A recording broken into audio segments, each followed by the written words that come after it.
Broadcasting live from the Business Radio X studios in Phoenix, Arizona, it's time for Phoenix Business Radio, spotlighting the city's best businesses and the people who lead them. Welcome to another episode of Best of Health Radio, brought to you by Ask the PA, Barb Regis, Your Health, Your Business. This is going to be a fun show today because we're going to talk about nutrition, weight loss, wellness, a lot of things that are dear to everybody's hearts. And we have three amazing guests today. Our first guest is Scott Marsh, and he actually has a show here called Think Fit, Get Fit, and Stay Fit. And he is the owner of Mind and Body Strength, LLC. We also have in the studio today, April Shaw, who's a 5-star crystal executive with Isagenix, and Sara Richter, who's the international head of nutrition education for Isagenix. Welcome all three of you to the show. How about each one of you just tell us a little bit about yourselves? Let's start with you, April. Thanks, Barb. Well, as you said, I'm a 5-star crystal executive with Isagenix, which means nothing to you maybe, but it just means that I've helped a lot of people get started with Isagenix products, and those people have also helped a lot of people. So that's my role in Isagenix, is just a promoter of the brand and an ambassador for the products. My background is in fitness, so I'm really excited to talk to Scott today. Awesome. And Sara. Oh, well, thank you for having me here. And I am a Michigan girl originally. I moved to Arizona when I was 18, went to school out here at Arizona State, got my degree in nutrition communication, went on, got my master's degree in nutrition education, and then I did get my job at Isagenix, where I have been a corporate nutritionist for about 8 years now. And so I work to help the company develop products that are in line with good nutrition science. I help keep an eye on our marketing, making sure that it's accurate. And then my favorite part, given my background in education, I get to help teach our customers about the products and the science behind them and nutrition, health in general. So, and it's cool because it's a local company, which we'll talk about. It is. And Scott. Yes, Barb. How are you doing? I'm doing great. Thank you. Thank you for coming on the show. Well, thanks for having me. And tell us a little bit about yourself. So I'm from Michigan also. Oh, nice. Yeah. Where are you from? Traverse City. Okay. My husband's a Youper. Oh. Cherry Festival. Oh, yeah. Yep. It's a great place up there. So, oh, yes. Yep. So, I've been in the fitness and in the physical therapy industry for about 26 years now. So You started when you were 5? I did start when I was 5. Yes, awesome. I did. Yep. It was very young, push into it, like a Doogie Howser. Nice. So, we moved to Arizona about 12 years ago and just, kind of started over and ended up here at Max 6 and, have my facility actually right underneath of us. And it's been great here. This community is amazing. And we get to meet amazing people such as yourself. And well, let's have some fun. Let's dive in. So first of all, tell us a little bit about Isagenix and a little bit of the history of Isagenix. Sure. I'll let you take it, Sarah. Yep. No, Isagenix has been around since 2002 when the company was founded. Definitely started as a weight loss company. It was a weight loss system. But now, 16, 17 years later, we've expanded to really be an overall nutrition company. I mean, nutrition for anybody. I mean, we have, healthy meals. We have targeted sports supplements for athletes. We have, healthy aging supplements. We also have other health, or other products for health and wellness in general, like essential oils we recently launched. Right. We have a skincare line. So it's really, I'm of course biased towards nutrition because that's my background and that's what I focus on. But we continue to just offer more and more just health and wellness, total health support. So, that's really the gist of it. And so, Scott, you're into, a lot of the exercise science and nutrition as well. Are you familiar with any products such as Isagenix? Tell me your background with utilization of products, if any. And there may not be any. Yeah, no, there really isn't. So, where I come from and my thought is, we try to get people to eat. Right. Because most people are off track anyways. So I think, we need to have a baseline of, eating, regular food, whole food, right. Eliminate processed food. And then, if they need to move on from there, then we can, look at if there's supplements or vitamins or things like that for the ordinary person out there. But if you're an athlete, if you have needs, if your blood tests indicate that you need things, then I think there's other avenues that have to be, implemented there. Yeah. Right on. So, yeah. So I try to get, people just to focus on awareness, some of the mechanics of eating. Right. So tell us a little bit more of what you mean by the mechanics of eating. So I can just, share this because I just had a lady, I talked to last week, and, just such, it's as simple as chewing slowly. Mm-hmm. And so when I have people start with me, I try to get them to chew every bite to liquid and make them aware of what they're doing. Mm-hmm. And so this woman, I just saw her a week ago, and she came in and she's like, you know what? I wasn't even chewing. Wow. She's like, I'm at my desk. I'm just working. She's like, I was just literally swallowing every bite of food. Interesting. Yeah. And so she's like, I didn't feel like I ate as much because, it takes a little longer. She was aware. Yeah, because she was aware. And, it takes, 20 minutes for, once it hits bottom to reach your brain to tell you what you're doing. And so, she's eliminating her sugar and her bread. And, she's kind of cleaning some things up that we talked about. So her first week was good. And at least we made her aware of that. And then we'll, kind of move on from there. But I think, people just, you're just sitting at your desk and they're just grinding. And there's no time to do anything. Right. And everybody's in a huge hurry. And then, they're out of play. They got to be on their phone, so, just put your phone down, enjoy your food, right. Breathe some clean air, drink some fresh water. So when you hear that, April, what do you think? Well, mindfulness is definitely important in all areas of life. I mean, you can be having a workout and not being mindful of the mind and muscle connection and not get as much out of a workout as you can if you're really thoughtful and mindful and aware of what's actually happening in your body. So with eating, that's absolutely necessary. So for supplementation, we can almost all agree that 50 years ago, the soil was much richer of nutrients and minerals than it is today. So supplementation from that basis is necessary, I would say, for most people, whether that's in the form of a multivitamin or if you're not getting enough, fruits, vegetables, proteins, things like that. The mind connection is also enforced with our particular team's coaching, because when you are aware of, oh, this is a protein or this is a carbohydrate or this is a fat, then that makes you more mindful in your choices of whether it's whole foods or supplements. Great answer. And what do you think? Yeah, no, and I mean, it's the $1 million question, really. And I will tell you my background. I was definitely a textbook nutrition, and, both my degrees, textbook nutrition is whole foods only, supplements are bad, you don't need them. And that used to be my high horse. But as I, lived my life, got older, tried to work with people and help them, also even experiencing myself, going off my parents' payroll and needing to have affordable food for myself, I realized that, you can have all the information in your head. You can tell people till you're blue in the face how to eat a healthy diet, what to do, but people need help executing that. And that's where I've really come to respect and even love supplements, and especially when they're done right, when they're high quality, when they're designed with good nutrition in mind. And it's a combination. It's never, you're only going to have these supplements. It's just to make it easy, right? Like kind of like work smarter, not harder. Make nutrition smarter, not harder.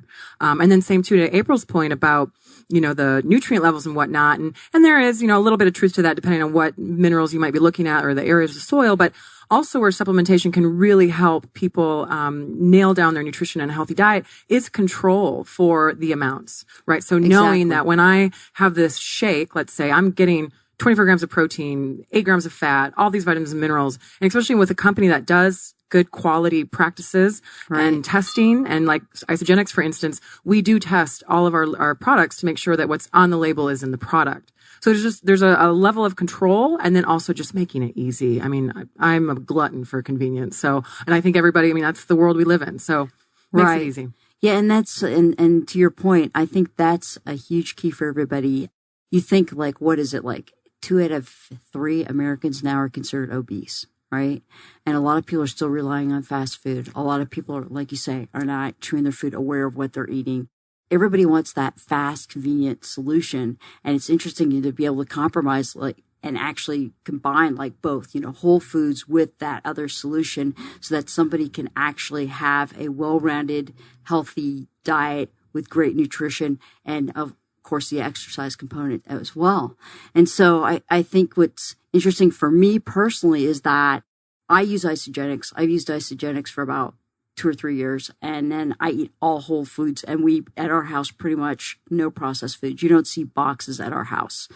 And I think the reason I kind of enjoyed the Isagenix myself was because it was so convenient. Because otherwise what was happening is you run out of the house with a cup of coffee, and then maybe like, at Insight, for example, Insight Enterprises, I love you guys. They have, the burrito cart and all that kind of stuff, free food all the time. And for me, it was like, no, I have my shake. I know exactly what I'm going to do. I'm good to go. So what's really saved me has been like, having consistent breakfast and lunch, and then eating really good whole foods meals, and then having snacks in between, that kind of thing, kind of combining both. And so that's what I've really enjoyed about my experience with Isagenix. So what makes it different though than like, beach body, and I'm going to get this all wrong, Nutrisystem, beach bodies, and all that kind of stuff? What makes that different? Well, I mean, it always depends on what exactly you're looking at, right? What you're comparing to as to what are going to be the differences. But I mean, things that I look at, I mean, I'm a label hound. So I'm going to go straight to the labels, straight to the ingredients, check out the nutritional makeup, your macronutrients, your micronutrients, what are the specific ingredients. So there are, and not to say, I mean, Isagenix is great, but I'm not one of these, it's the only one in the world. There are other good products out there. We're not the only ones, but we definitely are a really good choice. But protein, for one, Isagenix, absolutely, we are a great protein source. And we give the right amounts, the right types to best support your muscle. We're right in line with what nutrition research shows to be ideal for getting at each meal. Because if you look at typical American diet or standard diet, global diet now, I guess, because a lot of people are eating that way. But the protein intake is very skewed across the day. So, right, you think about breakfast, it's all carb for the most part. It's cereal, it's toast, it's donuts. Caffeine and carbohydrates. There you go, right? Breakfast of champions. And then lunch, also very high carb. Maybe a little bit more protein because you're having that turkey or meat on your sandwich, but still very high carb. And then dinner is when most people get their big serving of protein. So what the research shows, though, that is not ideal to support your muscle, not ideal to support your satiety or feeling full. Right. And what is trying to get an even distribution of protein across your day. And of course, it varies on how much protein you need per meal, depending on who you are, your age, gender, all that. But anywhere from about 20 to 40 grams looks to maybe be ideal to try to get it at each meal. Right. So when you look at like the Isagenix shakes, our meal shakes, or all our meals, because we do have bars that could be used for meals too, they're right around that 20, either 24 grams, 36 grams. We have a few different options too for different protein amounts. But we're right in that line. So there again, we really keep an eye on the nutrition research to make sure that we are making foods, and good supplements that fit within that. But then there's a whole other stuff too. Like we have an intermittent fasting protocol, right? That's also based on science. Our quality process. So the opportunity to build a business like April, right? So all of these things, the company, the culture, the support that you get. So all of those things. I mean, April, I'm sure you have stuff to say about, looking at other companies and why Isagenix is. Yeah, absolutely. I mean, we get that question a lot, like what is the difference and why do you choose Isagenix? So I personally haven't used other brands of supplements that are out there in the network marketing world. But what I tell people is really just to look at the ingredients to make sure there's nothing artificial, because you want to avoid that to not spike inflammation. You want to look at the sourcing if you can find that out. So our protein, for example, comes from grass-fed cows in New Zealand. That's a huge statement for us. And then the other thing I tell them is to look for fillers. So there's a ton of fillers in like protein powders that you might get at the GNC counter. And so those things can also do harmful things to your body that you might not be aware of. So I just tell them to look for those three things. And then from there, just kind of put it in your body and see what your body tells you. Do you find, Scott, that most of your clients are willing to, when you approach meals with your clients that are working full time, how do you approach it? Well, first I ask them what they're doing now. Okay. And then, maybe we'll, take a week and get a snapshot of what they're eating, when they're eating it, the time, how they feel, why they're eating it. So you kind of got to know where they're starting from. Right. And then, you need to look at where we're going, what's the goal? And then also too, if they haven't had, a checkup, they haven't had their health analyzed, right. All that stuff needs to be looked at. And then we go from there. Are you a big believer in macros? I guess so, yeah. And because. And can you explain a little bit what we mean by macros? So the whole food, right? And but I think that just falls into eliminating the processed food, and that all the rest, so the macros will fall into that, right? And but I think that I try not to have people. I think people get stressed. I've been watching this for a long time. They get stressed, like counting calories, worried about what they're eating, And so the program that I have is, it's more of the awareness of it. And, at the end of the year, they should, be able to leave me and go out there and awesome and function on their own and not have to worry about it. So I have a program that I help military recruits go before they go to boot camp. I help them. So a lot of these kids have to lose some weight, and their eating habits are they're just extremely poor. And a lot of these kids, like I had one kid come in. I'm like, okay, what'd you eat today? He's like, well, I had a couple donuts and a bag of chips. So I'm waiting for like maybe peanut butter sandwich.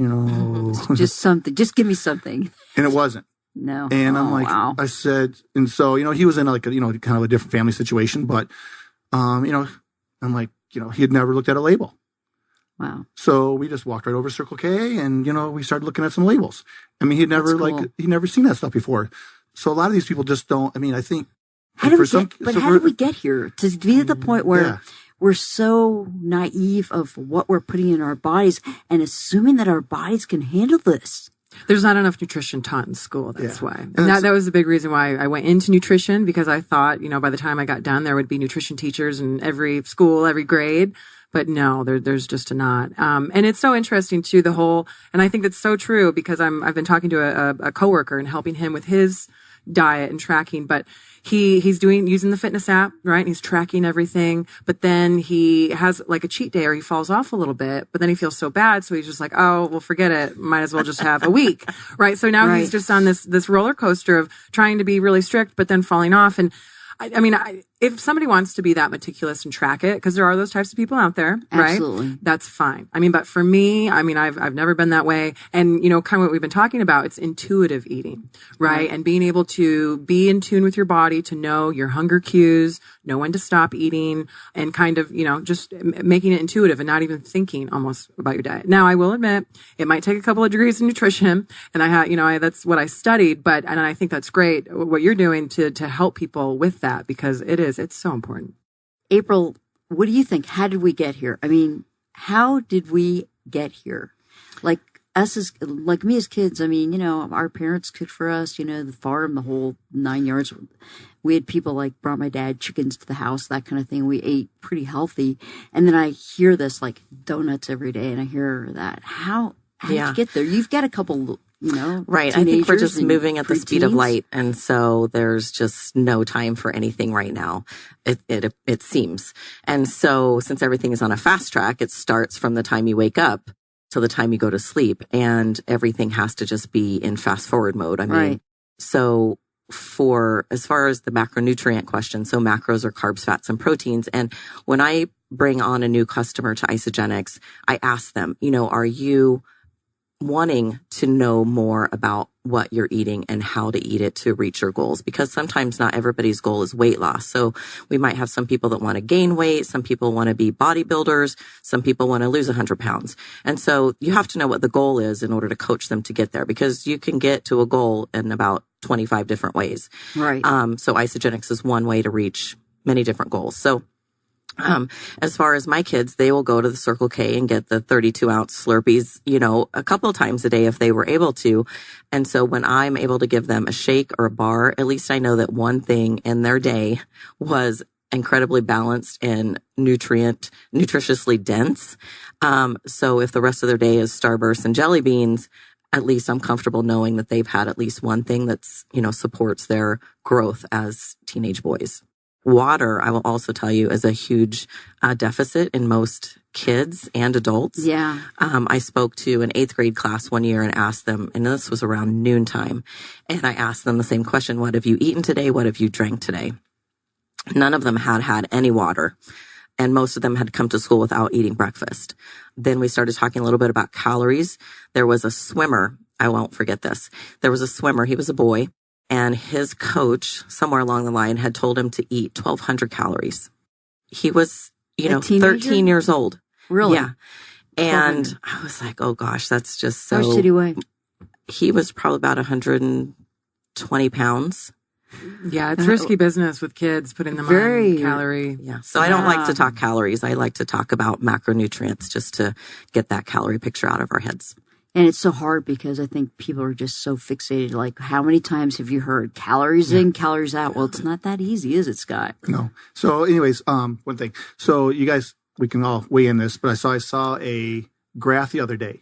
And so the graph kind of went, and so it showed where the food pyramid appears in, did you see this? I have seen it. Yeah. How they kind of switched it from. Well, no, not that. So when the food pyramid was first introduced, and then, so, America's health was, kind of flatlined. The food pyramid was introduced, and all of a sudden the spikes started rising for, on our way to obesity. Mm-hmm. So the question is, what did the food pyramid do to the state of mind of this introduction of changing the eating habits of Americans?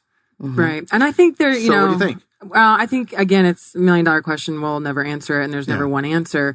But I mean, I think it's just the world we live in, the information age, us humans being very smart and being very technology advanced. I think just the business economy that we live in, and companies, kept making products to sell. And so that has increased the exposure of foods and snacks that we all have. I mean, think about every store you go into, even though it's not a food store per se, there's probably going to be food, right? And snacks at the checkout. So we are bombarded every day wherever we go with very easy to eat, very yummy, tasty foods. And then when you look at calorie needs for people, we actually don't need that many calories. So it becomes, especially as we get older. So it just becomes so easy to consume more than you need. And that leads to weight gain. So. Especially with older people. You're right. And then I think also too, people, and I just had this conversation the other day, someone finally realized, not that they would believe anything that somebody tells them, but they have to find out on their own that calories aren't all the same. Exactly. Yeah. And, but we were led to believe they were. And so you just gotta after, you take a week of looking at it, then you look like, okay, oh, wow. I guess I am eating all this other stuff, but it really doesn't match up to what it should be. So I think, just the education part of it. Well, and being honest with ourselves, because it's very easy. I do it because I'm trying to get consistent with exercising. But if I get asked by my doctor or someone, are you exercising? Oh yeah, sure I am. Right. Well, we have the triple rule. The triple rule is if you say, do you drink? And they say, I have a beer every day. Usually that means 3 beers. Right. It's a triple rule for everything. Mm-hmm. Yeah. Underestimation. And, it's kind of interesting, isn't it? Interesting psychology. And a lot of times, us as healthcare providers, we're always told what they think we want to hear, that kind of thing. But what's so sad for us is we're spending more money in this country than any other country in the world. And we have more obesity, more diabetes. We have more heart issues. It's not working, folks. And I still think it goes back to the simple concept of what we're putting in our bodies. And I love the fact that you go to a Circle K with this kid. And I hope while you're looking at the ingredients, was seeing all the different dyes that he was. He just didn't know. It's scary. It's very, very scary. And then on top of that, to kind of get in a tangent here, but then you get food allergies.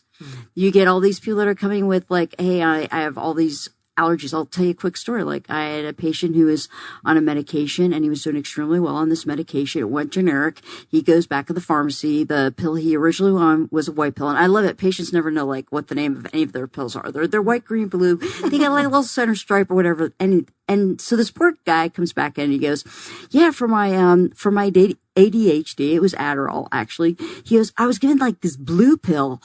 And it's the weirdest thing. Ever since I started this blue pill, not Viagra, folks, the blue pill for ADD. Sorry, I had to put that in there because, But anyway, he started having all these stomach issues and allergies. And this kid was actually smart enough to say to me, because I asked him, I said, what changed in your diet? What's going on? Before we do the $1 million work of an endoscopy and we do all this testing on you, what was the difference? And all of a sudden it hit him. He goes, the blue pill. I go, what do you mean by that? He goes, they changed my Adderall on me. I go, okay, we're going to send a note to the pharmacist. I want the white pill back. So we got the white pill back. And actually his allergies went away. It was a filler. So now we're dealing with all these fillers in all these products as well. It's not just the proteins and everything there. It's all the fillers that we're dealing with. I get in trouble for saying the GMOs. I mean, we got a big problem. We've got a huge problem. And I read a statistic that the nutrition industry, the exercise industry, was going to go up in the next billions of dollars of revenue in people investing in this because people's health are in such a tailspin. You know, I think people are scrambling for help. They are. And at the same time, we see them getting worse. So I think it's going to take people like us who are advocates for education so that they are equipped and empowered to make their own decisions and start asking their own questions, like the kid with Adderall, like what else is in this pill besides the one that was in the white one? So education is definitely a big part of what I do. And of course, you know, Sarah with Isagenix, just educating people about the nutrition and then make their own choices. And then Scott with taking people to, you know, whatever store they're shopping at to read the labels and know what that means, because you don't know what you don't know. And until somebody tells you what it actually is, you can't really make the choice to make the change. Tell us, Scott, more about like the program that you're doing with your clients to kind of track their nutrition.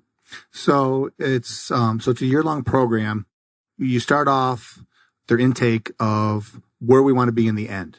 So and then we go back, and then that kind of sets how we're gonna establish the program is gonna be established for that year. And so every day they'll get an email / lesson, and every 2 weeks there's a habit that those lessons will revolve around. As you go through the year, the habits are foundational and they'll build on each other. Right. Some habits, you know, are the foundation. Other ones you just kind of try, not to say that you'll do them forever, but just to get people out of their comfort zone, you know, doing something different. Sometimes, you know, they register with people. Sometimes, you know, people are like, oh my God, why am I doing this? But I just encourage them to go along. So then we can talk about it every time they finish their intake for that day. They hit the save. I get an email. I can review it.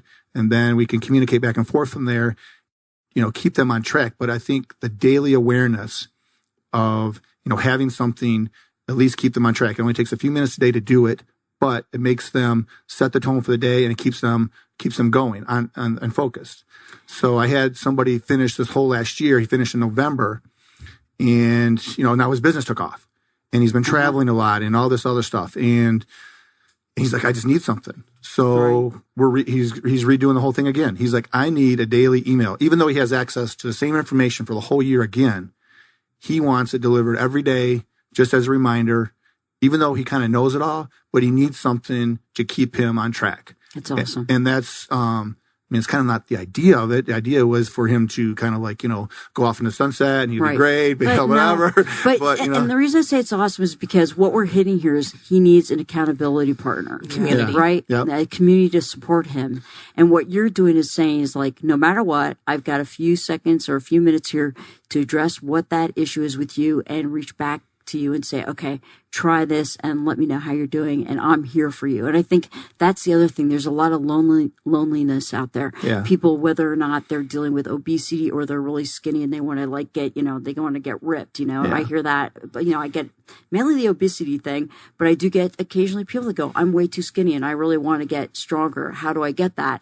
And so to have that accountability, like, even in my office, we're so fortunate. We have a registered dietitian and we work with her really closely. And I tell everybody, I go, we're your accountability buddies. That's what we are, to kind of help you be successful. And so what you're doing is like a one-on-one kind of program that seems to be really, really working. Is it mainly obese patients that want to lose weight, or is it all the spectrum? Just, I want to eat more healthier. It's, you know, it can be, it's not really geared towards whether you're vegan or paleo or whatever. It's kind of touches on all aspects of it. So, you know, back to the awareness thing, that's what it is. So as you go through, it'll talk about, you know, different aspects and touch on, you know, different ideas for people depending on where you're at. So it's not really saying to do one diet or whatever you want to call it.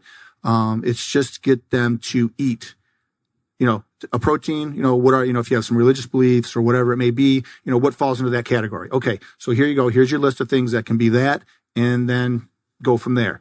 And yeah, it's really something. And then also too, there's an exercise component that goes with it. And depending on what your goals are, your exercise program will be delivered. So for a full year, your whole year is planned out. Your exercise days, your active recovery days, your total recovery days, you know, whatever it may be. And then you just, you know, kind of select each day your workout will come. You select full workout. That'd be at your gym, a quick version of it. If you're, you know, you're pressed for time, there's a home version. If you just have some dumbbells or some bands, or you can just do your own. So whatever one you select, it populates your workout underneath of it. And then within each exercise, there's choices of, whether it's, you need a little more difficult, a little easier. If there's something you can't do, you can kind of change that within each one of those exercises too. And then that'll take you through. You just follow it. It has videos, has still pictures. It's really been really informative, and it's easy for people to do that because, if they travel and you had said something before, you had a client that, maybe traveled, they didn't work out because they didn't, have something. Well, there's no excuse now. You can just pull it up on your phone. There it is. And, awesome. And then when they, they have to save it. So then I can see what they did. And there's also a place at the bottom for some notes that they had to, if they put something of how they're feeling, or if, something's hurting or whatever it may be, they can document that too. And then I'll have that too in their file as it comes through. How many of those people actually work out with you as well? So in the last year, I probably had like 5 people actually that came to the gym and worked out of maybe like 20 that I had last year. Nice. So, nice. Yeah. So it's designed to be put out there into the world and be totally online. But if they're coming into the gym, that just adds another aspect that I can now see them, face to face, and then we can talk about it a little bit more. So I think the accountability maybe rose a little higher for the people that have to come to the gym. Right. And sometimes people just like to have that one-on-one and not have the electronics in front of them too. Yeah. And plus this way you can make them do more push-ups and stuff. So, like then you can get a little massage or, something else going on. So that's all. I love that program. That's great. The accountability buddy. So I'm going to ask April a question. Now, I know with you in particular and your brother, hey Shady, how you doing out there? And his beautiful wife. What do you guys do for accountability? So accountability is really where it helps people do whatever they want to do. So whether you're trying to be accountable in your business, whether you're trying to be accountable with your physical exercise, whether you're trying to be accountable with your diet, if you don't have somebody to check in with, I think your results are much lower. And having somebody to hold you to be compliant is like, if I know I'm going to get in trouble, I'm saying that in air quotes, get in trouble for not going to my trainer, or get in trouble for not doing my check-in with my nutrition coach or something like that, I'm definitely going to do it because there's that level of somebody's watching me, somebody's waiting for my results, So somebody's invested in me. I want to pay that forward and do a good job. So for our group, coaching is where people really love our community. So we have private Facebook groups. Once somebody joins our team, then it's all about community and support. And if people feel like they're lost, they don't know what's going on as far as how to do a cleanse day, how to do a shake day. Oh, I'm at the airport. What can I eat?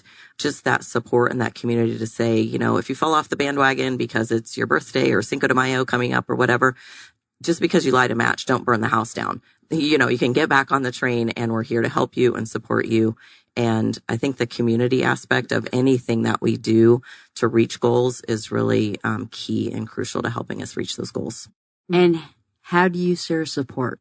Well, I'm there again on the corporate end. So, on the back end, making sure that April and others have the materials they need to share, to educate. Actually, this is a really interesting part about Isagenix, and one that I didn't even know I cared about, to be honest, because when I started, I literally was going for a nutrition communication job. I had no idea what Isagenix was. I didn't know about the business model, which is network marketing.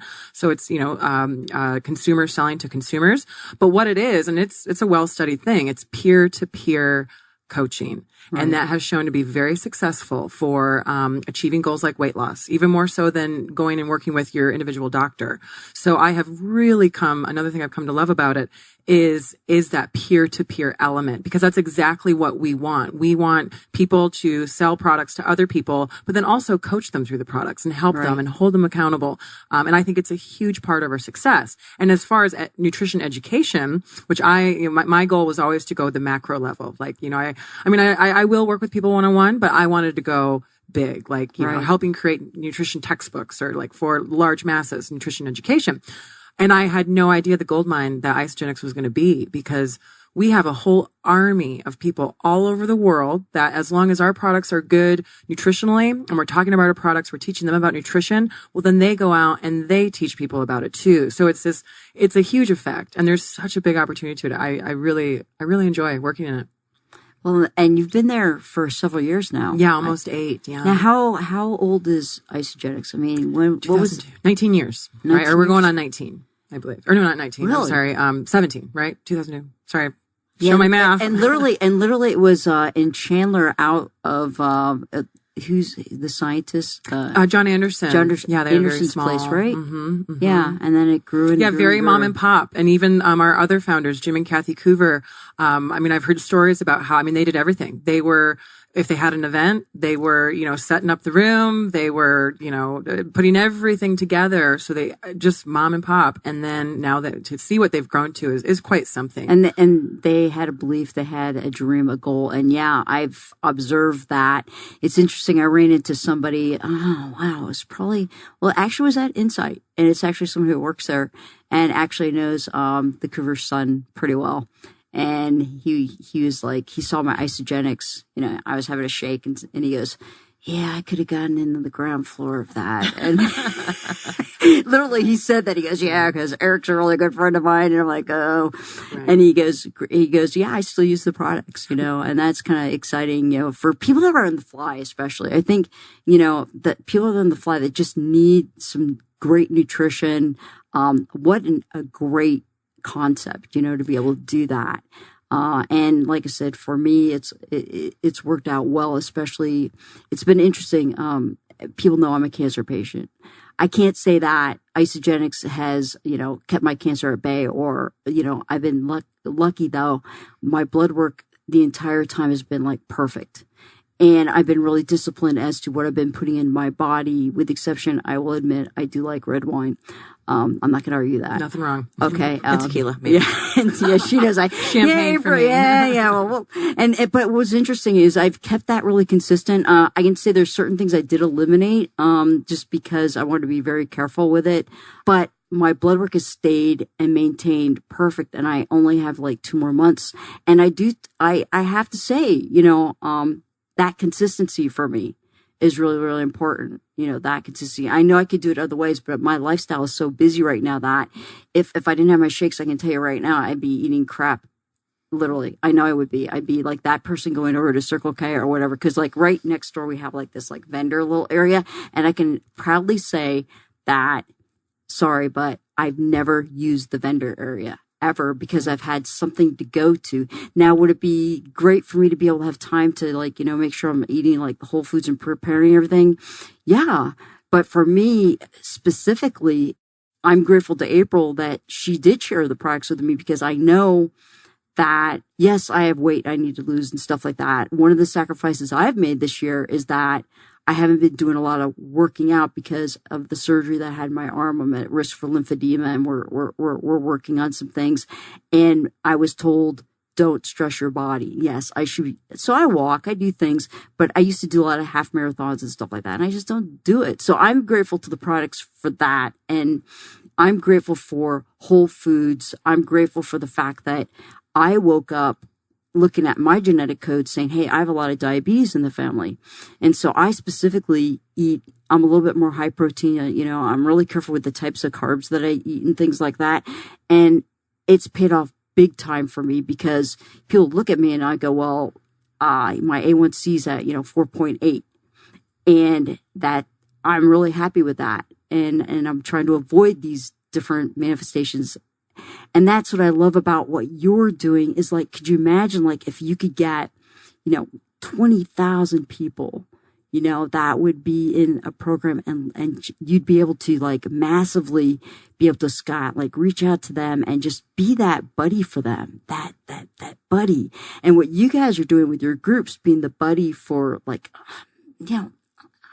thousands of people. Mm-hmm. It's amazing, and so what do we do moving forward, to try to get more people to just finally say, I'm not going to eat, and I'm going to say it, the crap anymore.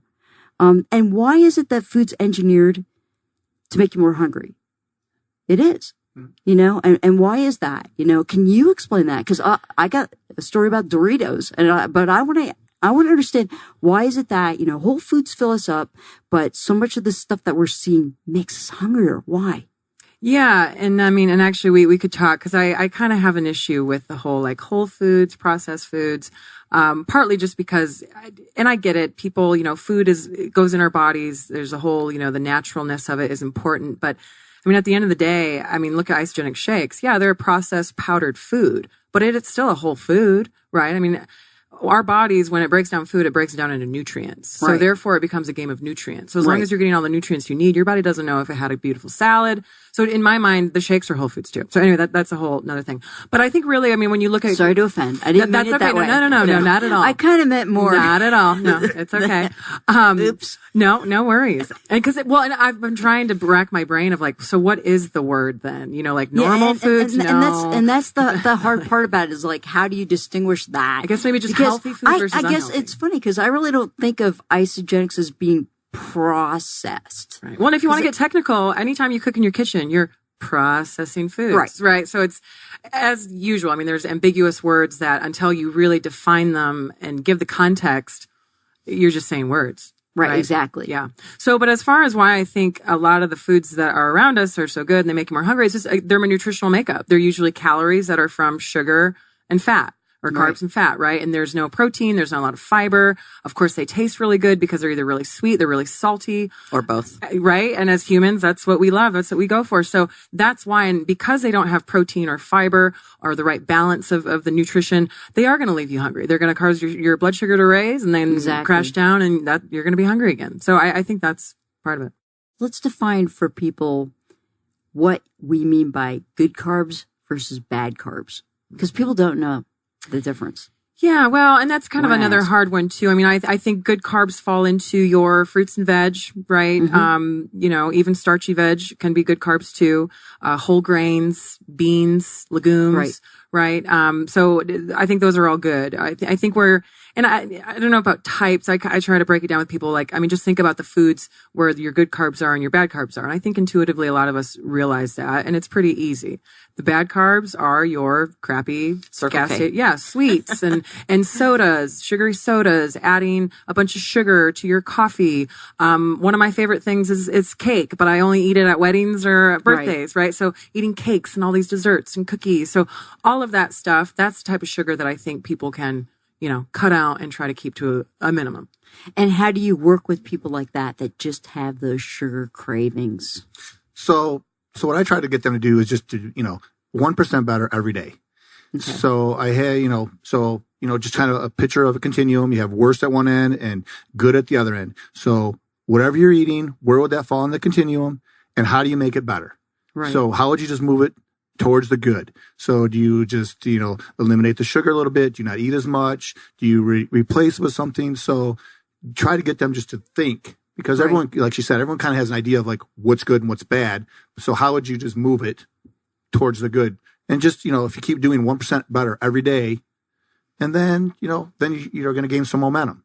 Do you find that some of your clients just have that immediate gratification, and how do you deal with that? I don't know if it's immediate gratification, but I think people struggle Right. because, they've been doing it for so long and they're such in a habit, and, they drive to work every day the same way. They drive by the same places. They do, they're in Right. that routine. So you need to break that routine, and it's tough. Right. And people really, they really have to want to do it. Right. And if they don't want to do it, we can't want to do it more than they want it. Right. So, Are they interested in being healthy, or are they committed? right. So, Right. And that's one of the is it reasons, kind of like, oh, yeah. And one of the reasons I'm asking the questions like I am is a lot of these questions that I'm asking you right now are exactly what patients say to me behind closed doors. And you try to help them understand that Rome wasn't built in a day. Yeah. It's going to take time. Are you committed? How can we, what is it that you're looking for? How do we meet that? And I'm telling you, it's so amazing how many people want immediate gratification. They just want a pill to fix everything. Right. It drives you insane. Yeah. It's like, I just want to get on, I want to get on phentermine because I know I'm going to lose phentermine, and, and I'm going to go, well, you can get on phentermine, but we have this risk, and I can almost guarantee you're going to gain all the weight back. Plus some. And so a lot of these questions are like literally things patients have said to me. And it's so, as a healthcare provider, yes, we need more education in medicine about nutrition, and we need to be more integrative. And like April knows, like my dream clinic would be so integrative, it'd be crazy. I'd have all of you in the clinic, and I'd have an acupuncturist, and I'd have, it'd be so amazing. A physical therapist. I'd have, it would just be so amazing because we all could chat, we could all actually go into a room, talk about each patient, one patient at a time, say, hey, we got John Smith. Okay, here's what John Smith's goals are. Okay, this is how, John Smith is thinking about this. How do we do that together, And because it breaks my heart. There's so much obesity, and it's getting worse and worse and worse. Yeah. And there is a psychology element to it too, right? And how somebody's mental health. And there's another thing unfortunate about the food environment we live in is that now, if you maybe don't have a healthy state of mind, you can use food to cover those emotions. Yeah. And then that leads to, using a box or a carton of ice cream because you're lonely and you're by yourself. So you eat the whole thing. And so there's, again, it's just, and it is unfortunate, and it is helping people take a step back, realize that what do they need to help? What do they need to address in their life so that, they can get on the road to having a better relationship with food and eating and just taking control of their health. Right. And it's interesting, back in the day, food was for literally fuel and survival. And now, like you said, for some people, it's actually their palliative care. It's like it just, entertainment. Like when we go to the movies, what do? We eat popcorn the whole time. Right, exactly. So our coaching tries to be really non-restrictive, and extremes in either direction don't work. So you eat the bowl of ice cream because you're sad or you're really happy, and then you feel guilty, and then you go the opposite direction, deprive yourself for the next 24, 48 hours. And so for us, we try to really be mindful of coaching people that this is not a restrictive diet. I hate the word diet. I know. This is not a restrictive system of nutrition. And so when they're like, oh, well, if I go on isogenics, I can't have my wine, I can't have my pizza, I can't have my X, Y, and Z. But we coach them into a way that you can, and it's a good, better, best approach. Do you want to do just good?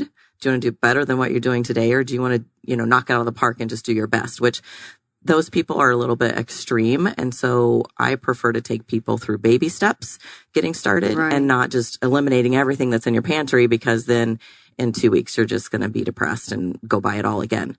So I think just baby steps and everything that we're saying, whether it's exercise, you can't take somebody from walking, around the block to a marathon in a week. Right. Same thing with nutrition. You can't take them from the Burger King diet to, perfect Whole Foods or isogenics plan in a week, but we can walk you through it and coach you through it and get those supportive people in your life, whether it's on Facebook or, a virtual training session, to help you be more compliant. Tell us a success story. Oh, I have one from today. Michelle in Wisconsin, in our team, she went to her doctor for a checkup, hadn't seen him, I think, in a year. And so she reported many non-scale victories. NSVs is what we call them. So the first on her list was the look on their face when they saw her come in the office, because they literally didn't recognize her. Michelle has lost over 100 pounds in a year with isogenics and that's great. Healthy living. Congratulations, Michelle. Yeah. And so they keyed in her weight once they took her back to the scale, and the scale beeped, or the computer beeped at them, because the number was 100 pounds different than before. So it was like, we did something wrong. You. And then the doctor, then the doctor came in and double take again, and was just very proud of her and congratulated her on her success. Keep doing what you're doing, and everything looks amazing. Fabulous. And Scott, tell us a story. How about, okay, I'll take one of my recruits. So he was with me for 8 months. And so, when you go in the Navy, you got to have, they have your height, weight requirements and things like that. So, he had about 60 pounds to lose. Right. So we don't really have a lot of time for these guys and gals to go through a whole year. So I give them a kind of a Cliff Note version. And I'm just like, okay, you're going to do, these are the things you're going to do. And if you do these things, then you're going to be good. And then I have, they come in and work out, I have, available workouts, like 5 days a week for them to come in. And so so over the 8-month period, he lost, his 60 pounds That's great. But, they don't have money. I mean, they're kind of at the mercy. They're trying to struggle, to keep, to pay their rent, but yet come work out to get ready to go in so they can have a real career in the Navy or, whatever part of the branch it is. So, trying to, keep them on the continuum of like, okay, what are you going to eat today? All right. So how do we make that better? And I found also too, with the accountability, if most of them have a really serious girlfriend or a boyfriend, or if they have a spouse, and I can get a hold of that person and then I can get them to come in, that's the greatest success happens. Right on. Because now they're both in it together. Right. So even I've had, like, they'll ship away, whether, whoever it is, the other spouse will continue to come in. And so I still have interaction with them. Mm-hmm. And so then when they do leave and they finish after day school and they, rejoin themselves, they can, they just continue on with the things that, they've learned. And you're supporting them in so many different levels. It's not just that. There's a lot of emotional support that you're doing for them. Yeah, it's very, very cool. Yeah, it's been very rewarding. This last week, I had 2 of them home that were just, on leave, and they got to come in. They were gym or working out, and they hadn't seen each other in probably a year and a half.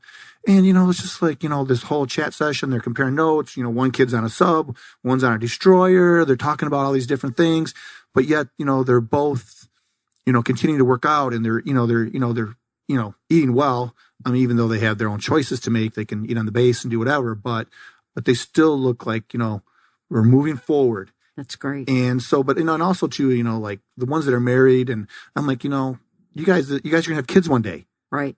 And you got to be an example. Right. So, you can't tell them and not do it. So, I try to instill some of these things into them that they can learn. So one more thing I have these baseball kids I'm training. They're 13-year-olds. So what I've been having to do, so I see them once a week. So every week when I go back, they have to give me 2 things that they did better in their nutrition. Okay. And so we talk about some of these similar things. So I'm like, a lot of you are at the mercy of your parents, but maybe, you could do this, or you could eliminate this, or don't eat the Doritos, or whatever it may be. So I'm getting them to think about what they're eating.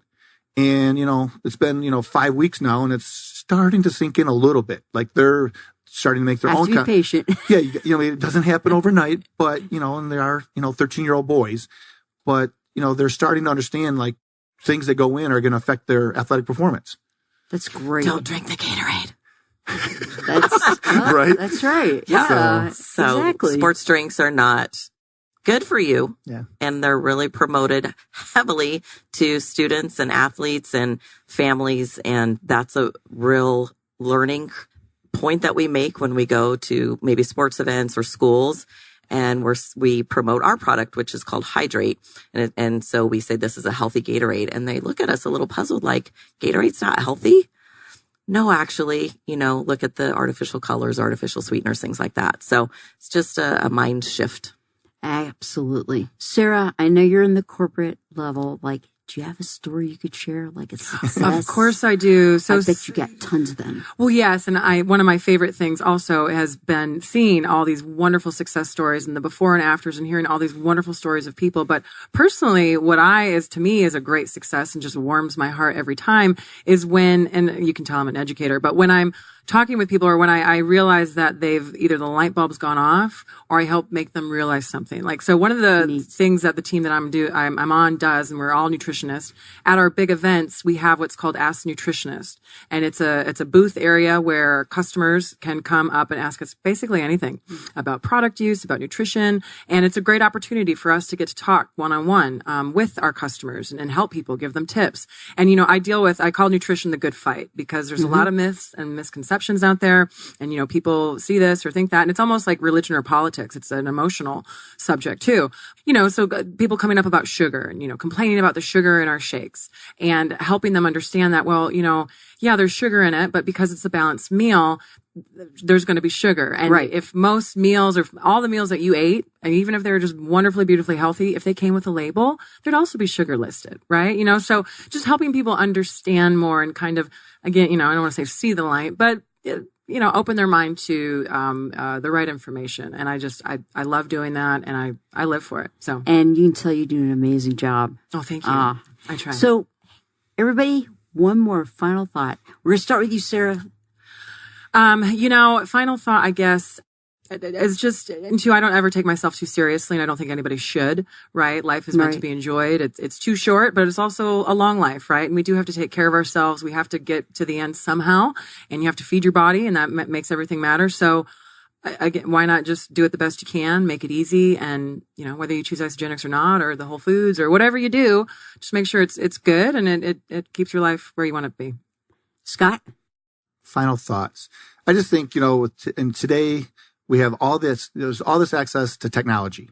Right. And we have all this information available, and, the number of, gyms are growing, and, products out there, so all that's available, but why are we going the other way? So, this is another question. Right. So do we have to look within ourselves in the health and wellness and the medical field? Are we not doing the right job? Is it on the people? I mean, and so, I kind of ponder this a little bit, because how could we be doing better? Because obviously it's not getting done. And, type 2 diabetes is rising, and there's people out there. And I know there's a company here in Arizona. They just, like 2 years ago, they partnered with Fitbit, and then, they're trying to help all this, but still, why are we still going in the wrong direction? It's sad, isn't it? Yeah. So, and it's frustrating for all of us, because I think we're all trying. We really are. But again, each individual somehow has to take ownership of it. Somehow has to take that ownership. And we can do, I mean, you can lead, a horse to water, but you can't force him to drink, right? And for some reason, that's the piece. And maybe it is that there's just too much out there, and it's so confusing, and our brains are just, different as a result of all that. But and it makes you sad, doesn't it? And we, because we try to really focus on prevention, right? Exactly. But, you can always tell people, like, okay, don't touch the stove because it's hot. Well, what are they going to do? They got to wait. They have to experience themselves. So they got to go down that road. Hopefully it's not too late. But, if they would just listen a little bit on the front side, that could, help us a lot better, help them be better. Exactly. And April, what do you say? Gosh, I would just say that we are human, not superhuman, to be more forgiving of yourself when you do go do something that you shouldn't do, and as far as exercise or eating wrong that you think is wrong. Eating is a social activity. It brings us together. And as long as you can do social gathering and enjoy things in moderation and not beat yourself up about it and do, go the extreme opposite direction the next day, I think that's just, everything is about moderation. Well said. What a great show. Three of you, thank you for your time. Again, I'm humbled. I'm grateful. Each time that I get to sit behind the mic and chat with my guests, I learn more things. And again, it's about being grateful, being thoughtful, being mindful, doing the best you can. Don't sweat the small stuff. Thank you very much, everybody. This is Barb Regis, Ask the PA, Best of Health Radio. Your health is your business. Just keep in mind my book, Surviving the Business of Healthcare, Knowledge is Power, available on Amazon Kindle and elsewhere. And I hope everybody has a great week, and we'll chat in a bit. Take care.